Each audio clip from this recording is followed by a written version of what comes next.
ہمیں آقا نے ہمیں ایمان دیا ہے، ہمارے آقا نے ایمان دیا ہے، اور کوئی ہمارے اس ایمان کو لوٹ نہیں سکتا۔ اس طرح کا ایمان مضبوط ہونا چاہیے، اور اس کو اور آسان کر کے استاد زمن شہنشاہ سخن مولانا حسن رضا خان رضی اللہ تعالیٰ عنہ نے کیا خوب انداز سے فرمایا، یا رسول اللہ صلی اللہ علیہ وسلم، مجھ سے کیا لے سکے عدو ایمان، مجھ سے کیا لے سکے عدو ایمان، اور وہ بھی دیا ہوا تیرا۔ یا رسول اللہ، مجھ سے دشمن کیسے ایمان لوٹ سکیں گے، وہ بھی آپ کا دیا ہوا تحفہ۔ یا رسول اللہ، آپ نے ایمان دیا ہے، دشمن میں اتنی طاقت نہیں کہ میرے ایمان کو لوٹ سکے۔ یہ ایمان آپ کا ہونا چاہیے، یہ عقیدہ ہمارا ہونا چاہیے۔ آج کے بعد آپ کے سامنے کوئی بھی مردہ نہیں سنتا یہ بات کرے، آیت کو پیش کرے تو آپ پوچھئے اس سے پہلے کا جملہ کیا ہے، ان اللہ یسمع من یشاء، بے شک اللہ جسے چاہے سناتا ہے۔ جب اللہ سناتا ہے تو مردے کو بھی سننے کی طاقت اللہ نے دی ہے، تم اس کو نہیں مانتے، دیٹ مین تم اللہ ہی کو نہیں مانتے، اللہ کی طاقت کو نہیں مانتے۔ اور آئے اسلام پھیلانے کے لیے ہم اس کا الٹا جواب یہ دیتے ہیں، تم اسلام پھیلانے نہیں آئے، آتنکواد پھیلانے آئے۔ اگر اسلام پھیلانے آئے ہوتے تو ان آیتوں پر ایمان رکھو، ان حدیثوں پر ایمان رکھو جس پر صحابہ عمل پیرا تھے، جس پر تابعین عمل کرتے تھے، تبع تابعین عمل کرتے تھے، تم نہیں کرتے۔ اس کا مطلب تم سلف الصالحین کے طریقے سے الگ ہو۔ نماز میں کیا پڑھتے ہو؟ کم سے کم روزانہ 17 رکعت، وتر کے ساتھ 20 رکعت، کم سے کم 20 رکعت فرائض اور واجب۔ یا اللہ ہمیں سیدھے راستے پر چلا، اہدنا الصراط المستقیم صراط الذین انعمت علیہم، ان کے راستے پر جن پر تو نے احسان فرمایا، یعنی انبیاء کے راستے پر چلا، صدیقین کے راستے پر چلا، شہداء کے راستے پر چلا، صالحین کے راستے پر چلا۔ قرآن کی دوسری آیت سے واضح ہے۔ In other words, in every prayer, minimum 17 or 20 times per day, you say, یا اللہ guide me on the path of the prophets، یا اللہ ہمیں نبیوں کے راستے پر چلا۔ اور آپ یہ بھی کہتے ہو کہ یا اللہ ہمیں صدیقین کے راستے پر چلا، ہمیں صالحین یعنی اولیاء کے راستے پر چلا۔ ہم سنی کہتے ہیں کہ اے آتنکوادیو، تمہاری نماز تمہاری قبول نہیں ہے، اس لیے کہ تم جو نماز میں دعا کرتے ہو، یا اللہ ہمیں ولیوں کے راستے پر چلا، صالحین کے راستے پر چلا، نماز سے باہر آتے ہو تو ولیوں سے دور کرتے ہو، نماز کے باہر تو اولیاء سے دور کرتے ہو۔ اس کا مطلب تم جھوٹی دعا نماز میں کرتے ہو کہ یا اللہ ہمیں نیک بندوں کے راستے پر چلا۔ اور ہم سنی مسلمان الحمدللہ ہماری دعا بھی قبول ہے، نماز بھی اللہ کے حکم سے قبول، اللہ کی مرضی سے ہماری نماز بھی قبول ہے، اس لیے کہ ہم اولیاء سے محبت کرنے والے ہیں۔ نماز میں انہی اولیاء کے نقش قدم پر چلنے کی دعا بھی کرتے ہیں۔ تم اولیاء کے نقش قدم پر چلنے کی دعا کرتے ہو لیکن لوگوں کو اولیاء سے دور کرتے ہو۔ بتاؤ ہم آتنکواد ہے یا تم آتنکواد؟ صحیح نماز تو ہماری ہے، دعا ہماری قبول ہے، الحمدللہ ہماری دعا مستجاب ہے۔ تم اپنی نماز میں دعا جو کرتے ہو وہ جھوٹی دعا کرتے ہو، کیسے ہو تم؟ شرم آنی چاہیے۔ نماز میں اللہ سے یہ دعا کرتے ہو کہ یا اللہ ولیوں کے راستے پر چلا، اور نماز کے باہر خود بھی دور رہتے ہو، دوسروں کو بھی دور رکھتے ہو۔ اولیاء کی طاقت سے تم خود بھی منکر ہو اور دوسروں سے بھی انکار کراتے ہو۔ کیا یہ تمہیں اسلام سکھایا؟ اسلام ہرگز یہ نہیں سکھاتا۔ اب یہ جو حدیثیں میں نے پیش کی، انگلش ورژن سے ان تمام حدیثوں کو ہی نکال دیا۔ اللہ اکبر۔ محترم حضرات، اسی لیے ہم کہتے آ رہے ہیں، کسی بھی عالم کی تقریر سنو یا گوگل سرچ بھی کرو، آج کل بہت آسان ہو چکا، کوئی بھی کوشچن ٹائپ کر دیا، جو بھی جواب آ گیا قبول کر لیتے ہیں۔ یہ نہیں دیکھتے کہ کس مکتب فکر کا آدمی اس کا جواب دے رہا ہے، وہ سنی ہے یا شیعہ ہے، غیر مقلد ہے، رافضی ہے، قادیانی ہے، یہ نہیں دیکھتے، اپنے پسند کا جو جواب آیا اس کو قبول کر لیا۔ یہ نہیں ہونا چاہیے، اس کی پہچان ہونی چاہیے، اور پہچان ہونے کے لیے عقیدہ اہل سنت پڑھیں گے تبھی پہچان ہوگی، ان کے عقائد اور ان کے اعتراضات کے جواب کو پڑھیں گے تبھی آپ کو اس کی پہچان ملے گی۔ اور یہ پہچان ہو جائے گی تو آپ گوگل سرچ کریں، اللہ کی عطا سے اللہ نے چاہا تو آپ جیسے ہی اس انٹرنیٹ میں پڑھیں گے آپ کو پتہ چل جائے گا کہ لکھنے والا کون ہے، لکھنے والا صحیح ہے کہ غلط ہے، وہ آپ کو پتہ چل جائے گا۔ اگر آپ ابھی سے اپنے بچوں کو ایڈوکیٹ نہیں کریں گے، they will be misguided, they will be out of the true path، اور جب آؤٹ آف دی پاتھ ہو جائیں گے تو آپ کو مشرک کہہ بیٹھیں گے۔ کہتے ہیں آج کل یہ غیر مقلد اپنے باپ دادا کو مشرک کہتے ہیں کہ نہیں، ہمارے بزرگوں کو مشرک کہتے ہیں کہ نہیں؟ یہ جتنے بھی لوگ ہیں یہ کہتے ہیں کہ فاتحہ نہیں پڑھنا چاہیے، یہ کہتے ہیں میلاد نہیں منانا چاہیے، یہ کہتے ہیں یا رسول اللہ نہیں کہنا چاہیے۔ آپ زیادہ سے زیادہ ان کے دادا کو دیکھیں گے تو وہ اس پر عمل پیرا تھے، اور دادا نہیں تو پردادا تو ضرور اس پر عمل کیے ہوں گے، ضرور یا رسول اللہ کہے ہوں گے، ضرور فاتحہ دلائے ہوں گے، ضرور میلاد کیے ہوں گے۔ اب یہ اس کو شرک کہتے ہیں، مطلب اپنے باپ دادا کو مشرک کہتے ہیں۔ اب مشرک کہنا مطلب out of the fold of Islam. اگر کسی نے کہہ دیا کہ تم مشرک ہو، that means you are not a Muslim. اگر تمہارے عقیدے کے مطابق تمہارے دادا نے شرک کیا، that means he is out of the fold of Islam. جب out of the fold of Islam ہے تو نکاح رہا یا ٹوٹ گیا؟ جب اسلام سے خالی ہو گیا تو آٹومیٹکلی نکاح ٹوٹ گیا۔ اب نکاح ٹوٹ گیا تو کنٹیکٹ حرام کا ہوا یا حلال کا ہوا؟ حرام کا ہوا۔ جب حرام کا کنٹیکٹ ہوا تو جو بچہ پیدا ہوا وہ حلالی ہوا کہ حرامی ہوا؟ ارے اے غیر مقلدو، تم اپنے دادا کو مشرک کہہ کے اپنے ماں باپ کو حرامی ثابت کرتے ہو، اور اپنے ماں باپ کو مشرک کہہ کے اپنے آپ کو تم حرامی ثابت کرتے ہو۔ کہاں گئی تمہاری عقلیں؟ آؤ اب بھی وقت ہے، توبہ کر کے سنی بن جاؤ۔ اب بھی وقت ہے، ان حدیثوں کو آ کر پڑھیے، حوالے دیکھیے، ان بزرگوں کی کتابوں کو پڑھیے اور صحیح عقیدے پہ آ جائیے۔ کیوں اپنے باپ دادا کو مشرک کہہ کے اپنے آپ کو حرامی ثابت کرتے ہو؟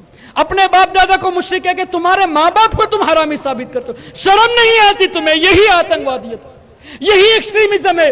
اسلام ہرگز اس کی اجازت نہیں دیتا۔ اب مجھے بتائیے، جو ہمارے آقا صلی اللہ علیہ وسلم کی حدیث پہ عمل نہ کرے، دوسروں کو روکے، جو اللہ کی قدرت کا انکار کرے، اللہ کی طاقت کا انکار کرے، جو صحابہ کرام کے افعال کے انکار کرے، جو اپنے ماں باپ، اپنے باپ دادا کو، دادا دادی، نانا نانی کو مشرک کہے، اگر وہ آتنکوادیت پھیلائے تو اس میں کون سے تعجب کی بات ہے؟ اگر وہ مزاروں کو مٹا کر یہ دکھائے کہ اسلام یہی ہے، جبکہ مزارات اسلام کا ایک سمبل ہے، اسلام کی ایک نشانی ہے، اللہ کے اولیاء یہ اسلام کی ایک نشانی ہے، تو یہ نشانیوں کو مٹانا مطلب اسلام کی نشانی کو یہ مٹاتے ہیں۔ تو جو اسلام کی نشانی کو مٹائے وہ ہرگز پیس پروموٹر نہیں ہو سکتا۔ اب اس سے بات کلیئر ہو جاتی ہے، جو حضور کی بات کو نہ مانے، جو اللہ کی قدرت کا انکار کرے، جو بزرگوں کی باتوں کو نہ مانے، جو اپنے باپ دادا کو نہ مانے، وہ پھیلائے گا تو صحیح عقیدہ نہیں بلکہ ایکسٹریمزم ہی پھیلائے گا۔ اب کیا پتا چلا؟ اسلام کو ایکسٹریمزم سے کوئی تعلق نہیں ہے۔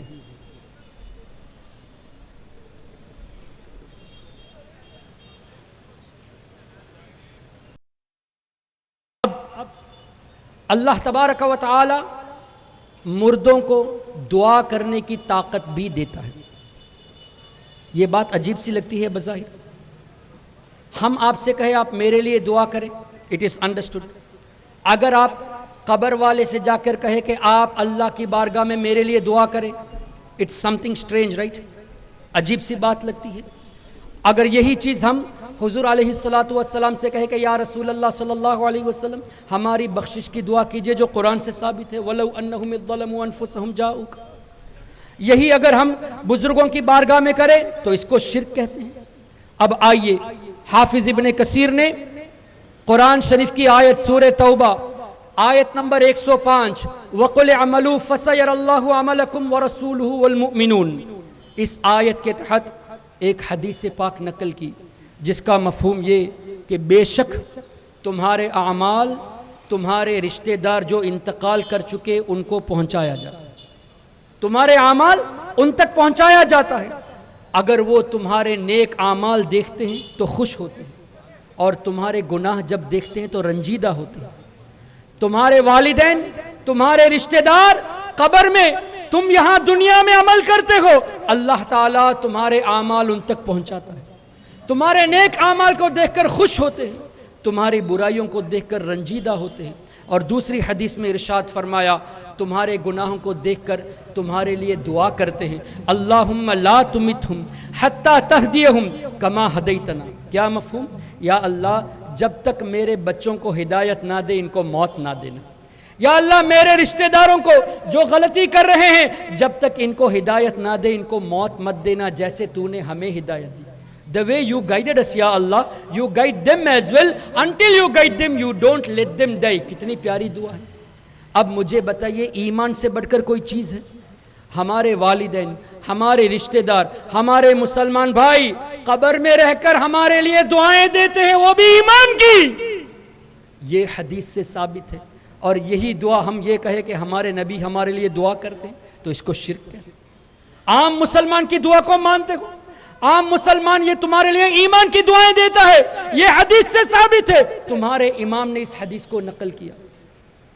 But when the matter of the انبیاء کرام، اللہ کے رسول صلی اللہ علیہ وسلم کی بات آئی تو فوراً انکار کر بیٹھے کہ حضور علیہ السلام اب تمہارے لیے دعا نہیں کر سکتے، تمہیں پہچانتے نہیں، تم سلام کرتے ہو تو تمہارا سلام سنتے نہیں، فرشتے پہنچاتے ہیں۔ ہمارا سوال یہ ہے کہ فرشتے پہنچاتے کیوں ہیں جب سنتے ہی نہیں؟ تو جب سنتے ہی نہیں تمہارے عقیدے کے مطابق تو فرشتے پہنچاتے کیوں ہیں؟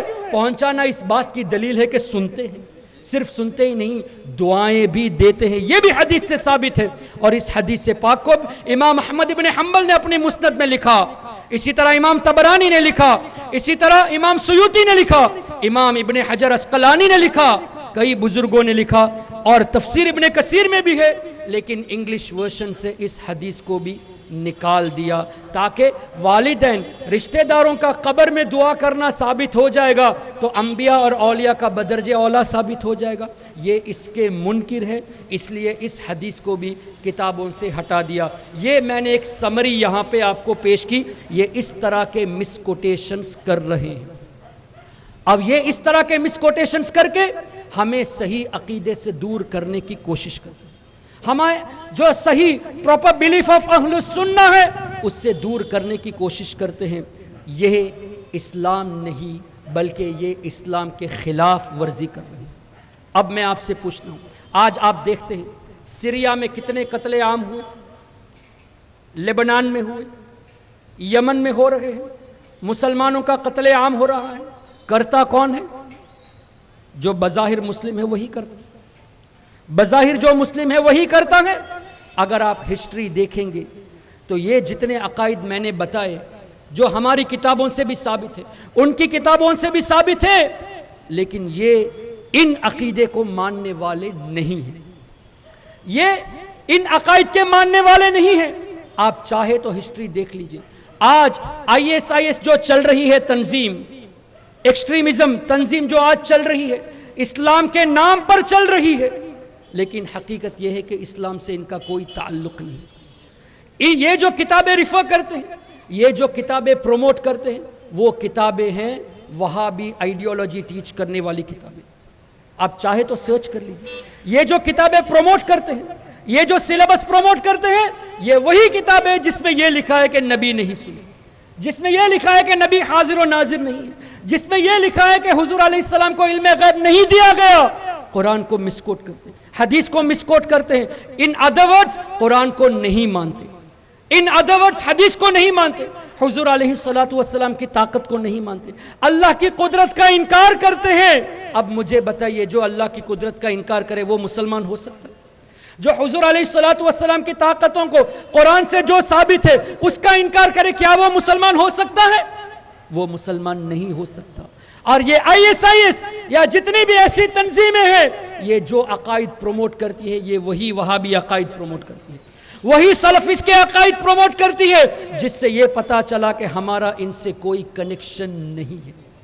آپ دیکھ لیجئے، میں نے جیسے شروع میں کہا، خواجہ غریب نواز رضی اللہ عنہ کی بارگاہ میں صرف ہم مسلمان نہیں جاتے، ہندو بھی جاتے ہیں، دوسرے بھی جاتے ہیں۔ کیوں جاتے ہیں؟